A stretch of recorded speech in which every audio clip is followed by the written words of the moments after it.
Ready na ang ating breakfast for today.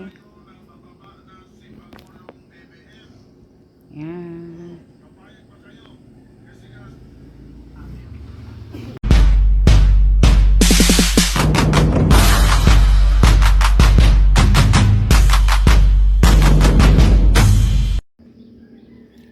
Luto tayo ng mga ka-people. Pusit. Mag-adobo tayo ng pusit ngayong umaga. Naglagay na itong bawang, luya, onion, red pepper.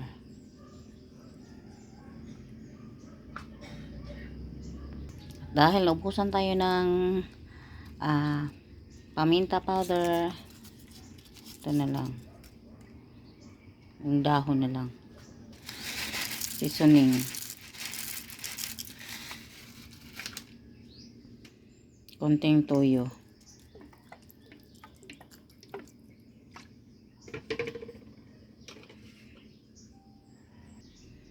Konting suka.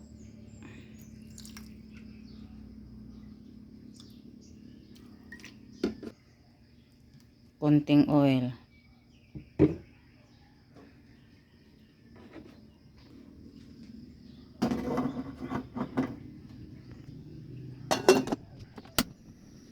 Dandahan, mahina lang ang apoy para dandahan din yung pagluto niya.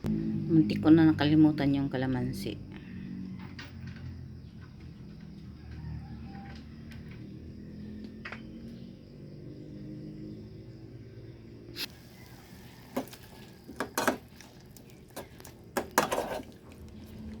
Kunti na lang. Luto ka na.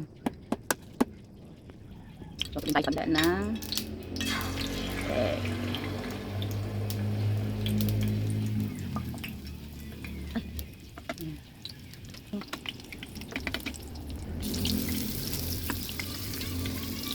ay, sandali. Hindi siya makasya dito, oh. Hindi siya makasya. Yan na lang muna.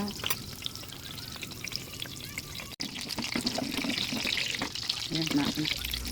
Ay, tanggal siya. Yun. Tanggal siya, hindi siya nasigit. Iwan na lang. Ganda kasi siya makapag naano siya, maganda siya. Ano to? Adoboang pusit. Masarap siya, eh. Tama lang yung tinta niya. Okay na to.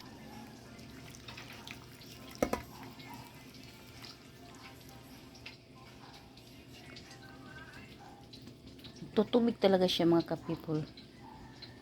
Yan.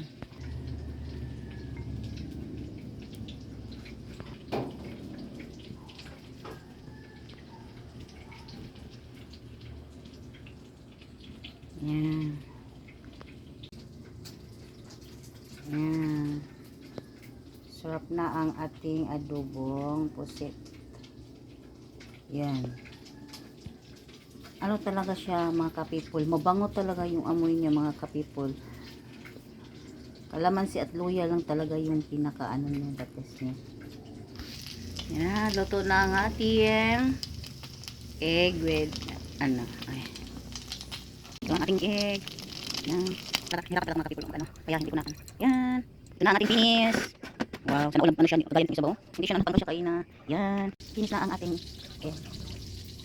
Tanggal ito kaina. Dapat hindi siya matanggal. Yan, sarap-sarap na niya. At saka ito yung pusit. Yan. Ito lang ang simpleng ulam for today. Thank you so much for watching.